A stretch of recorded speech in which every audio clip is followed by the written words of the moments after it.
I'm Guillaume, so co-founder of Workleap, Chief Innovation Officer. I'm basically working product mostly. So I will go fast on this slide because it's mostly context. So Workleap is founded by 3 people in an apartment in Montreal, me, Simon, and Seb. So it's really started as a very small business, like some people here. What we are working on is we have 2 lines of products. So one of them is Workleap platform. So it's a platform to help company grow and scale. So it helps teams to stay engaged, productive at work, and all of the above. So there's a lot of deep into the platform. And we have a second product line. So it's one of the big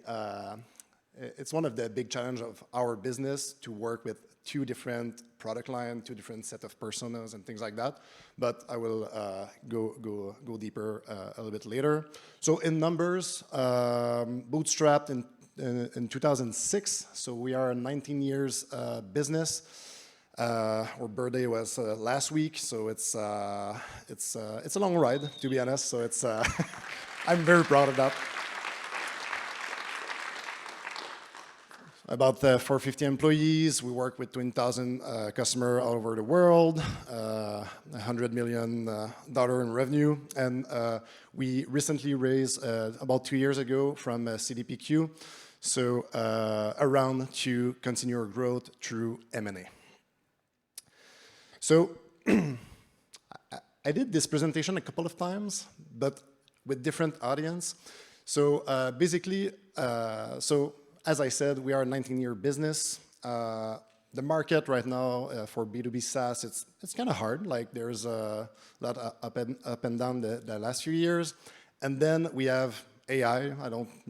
I won't speak a lot about AI, but for a business like us, and Sam just talked about that, like it can change a lot of things. So when Sam was talking about your defensible differentiator, or I don't remember the exact name. So for Workleap, for us, it really started to say, oh, okay, maybe we need to rethink how we do business or adapt to that. So some of the problem that I see with AI, so first, it's a great thing, great technology. I really love it. Obviously I'm an innovator, so I love to build stuff and things like that. But for companies, and we mostly work with other companies as a B2B company, so it's really hard to just get a sense of, okay, what should I do as a business? Like, how can I adapt? What can I do? So the market is flooded with news. The technology is evolving so fast, it's really hard to keep on. Even for me, like I'm working day and night with AI stuff and things like that, and just the pace of innovation, it's something that I've never seen before. And finally, when you decide, okay, yeah, cool, AI is nice, I will build something for my business and try to change our work, then you arrive with other type of challenge, and it costs a lot and needs a lot of expertise. So for us, obviously, yes, it's a challenge for the business, but at the same time, it's probably the biggest opportunity that we will ever live in our life. So today, I'm going to present a little bit how I see this transition as a business. So first of all, so I will say founder mode. So one of the big shift that we did as a business was to go back to a founder-led company, in the sense that in the past, I would say 5 years ago, we've hired some directeur général, so to help us run the business and put some processes in place and everything. But with this new context, like running the business and trying to optimize the business as it is, it's really, it's not necessarily the best thing to do. So moving back to the founder-led, founder mode for people that follow these these things on the market. So basically what it means is we believe that builder, creator, founders, innovators are best fitted to take this AI transition and new wave of product. Next thing that we've changed is we did a big shift with everything, every system that we had in place. So a 19-year business, we did 2 acquisitions. We have 2 product lines, like I said. So basically, we were having like 5 CRMs, a 3 support system for ticketing and talking to customers, endless like SaaS. I think we had like 400 SaaS, like for 400 people business. So that's crazy, and it gets really hard. And if we want to really change how we work or we do business with AI, I think like the source or the most important thing is your data. Like Sam talked a little bit about that, but the way you manage your data will help you automate like your business like crazy, and I think AI is pretty good with that. But for a business and a whole business like like mine, it requires a lot of changes. So we basically consolidated all of our systems, so making sure that we have one system of record for talking to customers, supporting customers, building software, productivity suite, everything. So everything was under the table. Next big change is how we do business, how do we operate. And this one is mixed with the founder-led motion, but it's all about like embracing those changes. So basically, we've asked every director in the business to rethink how they were operating their system. We supported them with a clear direction about, okay, you can use AI, you can invest in new tools, you can invest in things like that. We've put some things to train employees, making sure that they are coming with us with those changes, and reviewed a lot of process. Like we simplified a lot of things in the business. So we trashed a lot of processes that was not working. We trashed a lot of tools as well. So basically, it was part of the bigger picture. And finally, the last transformation, obviously, as a product company. So by building all this ecosystem towards AI, we've invested a lot in the Workleap AI Foundation. So this is the project that I've been working for the past year. So basically, when you have multiple products, like I was talking about consolidation of data at first, so we did it as well for a product. So basically, connecting all of our product together to be able to leverage AI and automate stuff for our customer and bringing more value to them.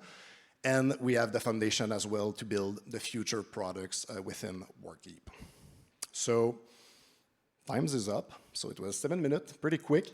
But 3 tips that I've told people in business. So always be curious. Like just forget the buzz, like all of these buzzwords and AI will revolutionize this thing and this thing. Yes, but you can start now by applying it to your day-to-day. And once the idea is good, then you can start to productize it or change it for the whole business. So experimenting, test new tool, solve real problem. And I think this is really the first step to embrace that in businesses. So I think that's it. Thank you.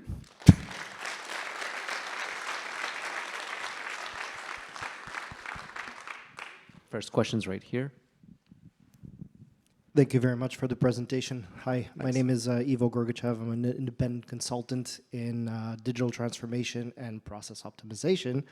And so you're talking about having way too many systems, way too many processes, and way too much data scattered across the place. And I've seen that in a lot of companies I've worked in, and I've measured firsthand the damage that does to a company trying to capture the potential of what it could do, which it can't do because it's not geared towards it. So my question to you is in 2 phases. When you were going through the process of collecting all your processes, optimizing them, streamlining everything together, and collecting your data so that you can actually drive decisions and drive value from it, what was the biggest challenge you faced in that optimization?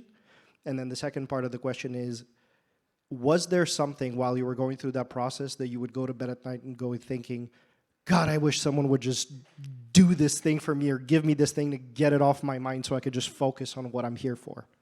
Yeah, Thank you. Good question. So for the first part, I think I've addressed it pretty quickly, but I think it was like exec sponsorship and things like that. So one of the challenge that we had as a business is that it's way more easier to just continue with what you have. So basically, like I think it's human nature, like people don't love to change. So the first segment about the founder mode thing is basically me and Simon and Sebastian are like, okay, guys, we are doing those change. We are making those decisions. And so we made a lot of decisions just to get started, let's say, and making sure that people knows like why it's important. And for the second part of your question, I don't have the magic bullet, but I don't know exactly what I could say to that. Maybe can you just reframe it quickly? Sort of. So the question, I will repeat. I'm trying to speak loudly and carry my voice. So the question was essentially, while you were struggling with those challenges, those difficult decisions to get people to accept the transformation and the change you're going to, Yeah. is there something that if a product, a service, an idea, a book, that if someone would have been able to deliver to you and your organization, would have taken a load off your shoulders, made it easier for you to complete your task and succeed? Good question. I think one of the thing that I'm always trying to do, even in product and with that kind of change, is I would say reinforcement. So always be showing that, okay, like we just did X, here's what it brings. So constant reinforcement of what we did, how does it really help either someone in the business. Sometimes it's the cost, sometimes it's the service that you give to your customer. So I think it's really about like reinforcement loop in the business. One last question. Yeah. Well, we'll give it to someone who hasn't had a chance yet. Hi, I'm Martin. So I'm a recent Mila PhD and startup founder. And so my question to you is, as you're transitioning a company that's selling software, which has a very different cost structure than running inference on AI models, how are you thinking about navigating, communicating out Imagine, the different value that you're providing with the fact that you now have, a very different cost structure and probably different pricing as well? That's a very good question because I'm currently working on that. So I think it really depends on who you're selling to and what you're selling, obviously. In our field, so Workleap is about like business, HR, and things like that. So people are used to work per user. So on our side, we decided it's not even made. So I'm not sure that it will be the final thing. But basically, we were thinking about like adding a price per user based on their usage of these technologies. So basically, we did private beta. With 60 of our customer, we calculated like the cost of running that, the cost, the average use of queries and everything like that. Then we factored in as a price per user per month, let's say, and then we figure out a way to do that. So as a base price, and then a couple of limitations based on usage, obviously, because it's not all the business that will use exactly the same. So, but. It's a fun challenge, though. It's a new way of seeing things, and I know I've read a lot of things. So a lot of business move to more of a workflow, say per workflow enabled, per time saved, or per action type of thing, per AI resolution. It's in customer success. It's becoming a new trend. So there is a lot of ways to do that. So. Kyle Pover from OpenView is a very good person to follow on LinkedIn. If you love that subject, he's always like bringing new content around that. Cool. Can I get a round of applause? Thanks, everyone.